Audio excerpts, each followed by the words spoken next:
What's going on, guys? Welcome back to a new video. In this video today, I'm gonna help you change your country setting and the YouTube Studio language. It's super easy to do. You just go to youtube.com, make sure you are logged in, and then you have to click on your profile picture at the top right. Once you have a YouTube account and signing in, you just click on your profile picture, and if you look a little bit more down, you will find here, right here, language.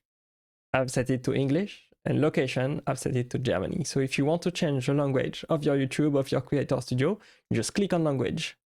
And then you select whatever you want. There's plenty of different languages here that you can use for your YouTube. I hope you will find your language right here. So whatever you like, you just click on it and save the setting. Super easy. And then to change your country setting, you do the same. Just go to YouTube, you click on your profile picture, and then you scroll a little bit down to location. And this is your country setting.